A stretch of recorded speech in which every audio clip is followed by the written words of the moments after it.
제한을 제시하고 나선 러시아 정부와 이에 놀라움을 감추지 못하고 있는 일본 반응을 전해드리겠습니다.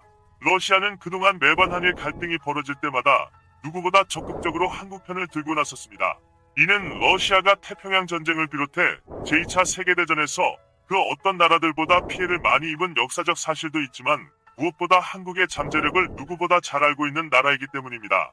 때문에 러시아 정부는 강대국들의 틈바구니에서 세계의 주요 경제 강국으로 성장한 대한민국과 경제 협력을 하기 위해 그동안 수많은 공을 들여왔었습니다. 특히 러시아 정부는 두 나라를 잇는 대륙철도 연결 사업과 가스관 연결 사업의 국가적 역량을 총동원하고 있는 상황인데요. 이는 유럽 대륙과 한국을 잇는 거대한 경제벨트를 형성함으로써 1대1로를 추진하고 있는 중국을 견제하는 동시에 물류대국으로 성장하려는 러시아의 원대한 꿈을 실현할 수 있기 때문입니다. 또한 한국 입장에서도 해양을 통하는 것보다 유라시아 대륙철도를 이용함으로써 물류 비용을 대폭 아낄 수 있을 뿐만 아니라 무엇보다 싱가포르처럼 태평양과 대륙 사이에서 중개무역을 통해 막대한 경제적 이익을 얻을 수 있다는 점에서 큰 매력을 가지고 있는데요. 때문에 이 사업이 공론화될 때마다 중국은 물론이고 일본 정부 또한 촉각을 매우 곤두세우고 있는 상황입니다.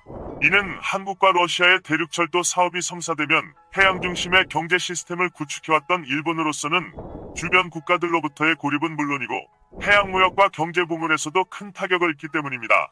이에 일본 정부는 이를 타개하기 위해 수십 년 전부터 한일 해저터널 연결 사업에 공을 들여왔지만 이마저도 최근 벌어진 한일 갈등으로 인해 수포로 돌아갈 위기에 놓이면서 전전긍긍하고 있는 상황입니다. 그런데 이런 상황이 결국 현실화될 가능성이 높아지면서 일본 정부가 크게 당혹스러워하고 있는데요. 지난 9월 18일 교도통신을 비롯한 일본의 주요 언론 매체들은 이를 긴급 속보로 다룰 정도로 대서특필하고 나선 상황입니다. 바로 러시아 정부가 한반도 종단철도를 이용해 대륙철도 시험 운송에 들어가겠다고 밝힌 것입니다. 그리고 러시아 정부는 이를 위해 오는 12월에 한국과 북한 당국이 참여하는 회의를 열어 세부 사항을 결정할 것이라고 소식을 전했습니다. 이는 남북연락소 사무소 파괴 사건으로 냉랭해진 남북관계를 복원하는 것과 동시에 일본의 국제적 고립을 더욱 가속화시킨다는 점에서 일본 정부로서는 그야말로 충격적인 일이 아닐 수 없는데요. 때문에 최근 건강상의 이유로 총리직에서 사퇴한 아베 전 총리마저도 같은 시기인 지난 9월 18일 일본 언론과 가진 인터뷰에서 러시아와 북한의 외교 특사로 다녀오고 싶다는 의사를 밝히고 나섰다는 것입니다.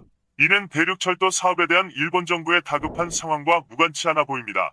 결국 러시아 정부의 전격적인 조치를 접한 수많은 일본 네티즌들은 또다시 재팬 패싱이 현실화됐다며 시기와 질투 어린 반응을 나타내고 있습니다. 일본은 방위라인을 대마도로 후퇴시키는 것에 대해 진지하게 생각하고 있겠죠? 왠지 모르게 한국이 철도로 대륙과 연결되면 일본이 부럽다고 생각할 것 같아 기분이 나쁩니다. 실현되면 중국을 통하지 않는 아시아 유럽 노선이 되는 거네요. 즉 1대1로에 대항하는 노선이 된다는 점입니다. 상임 이사국이 유엔 제재 결의를 무시하고 행동한다는 것인데 북한을 통과한다면 물자 운반은 누가 감시하는 것입니까?